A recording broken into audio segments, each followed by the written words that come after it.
My name's Greg.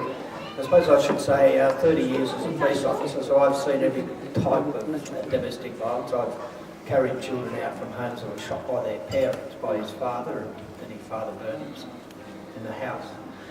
We've heard about the causes of domestic violence, and that, what I'm wondering, and I sort of leaning towards David's side a bit, because I don't think we can have too many groups independently carrying out this, because there doesn't seem to be any strategy involved in dealing with it as a community.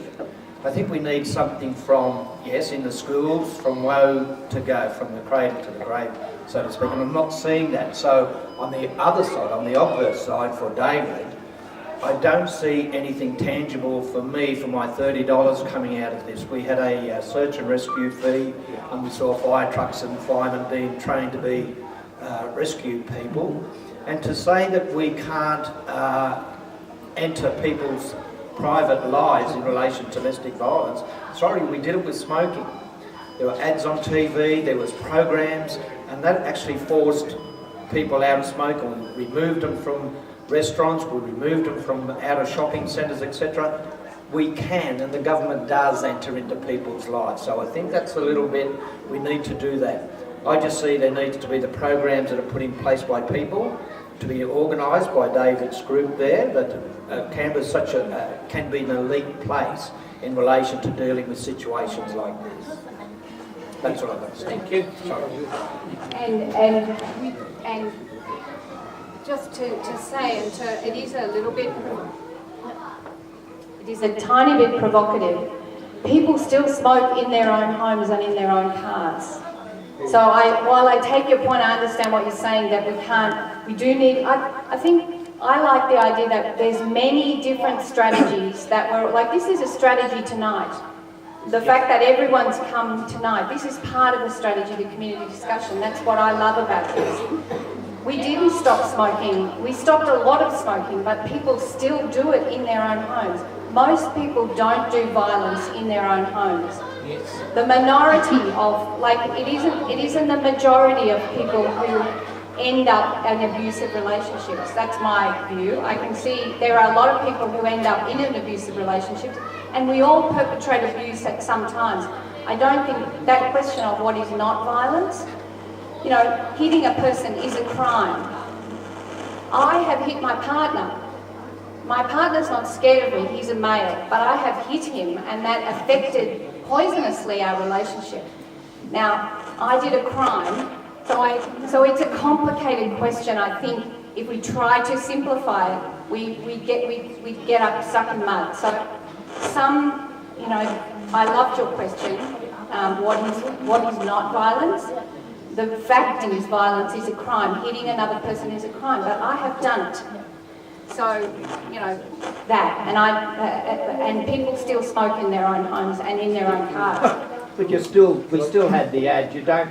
Are you saying that we shouldn't do anything about domestic violence because it's going to continue? Is that the logic? No. I think that government needs to. I'd love government to keep putting money into advertising and promotion campaigns. It's wrong. Don't do it. It wrecks families. It kills kids. It kills adults.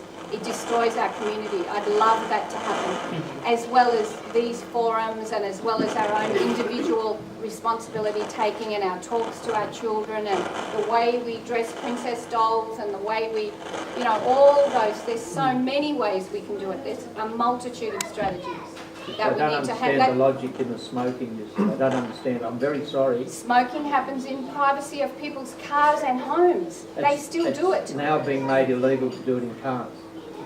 I see them smoking every morning on the parkway in their Can I take the... I know. Let's not enter. The point, I think the point I wanted to make about the private space was not that the government has no role in the private space. Clearly things are crimes in the private space, whether they be domestic violence or sexual abuse. The difficulties, though, about government getting into that private space, and particularly what people want to do in that private space and how they want to access support, is the point that I was making. So I think that absolutely government has got to be clear on what is acceptable and what isn't acceptable, but that's also got to be matched by community values and standards. And in a sense, if you want to talk about policing that, that is often going to be policed by other family members much more directly than it could ever be policed by government or indeed the police force. Of course, if the police are called, they will perform their role and they do an amazing job with those 2,500 vents that I talked about every year where they are actually going into people's homes. But yeah, it's a difficult issue that we just need to sort of get our heads around about saying that what happens in the private space isn't completely off limits. I think that is the current cultural attitude. What happens behind closed doors happens and stays behind closed doors. That is the existing attitude.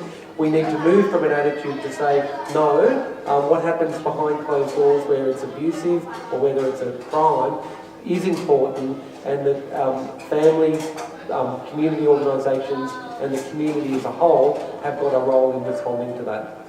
Thank you. Any more questions? Is coming from. Yes, please, sister. Hello.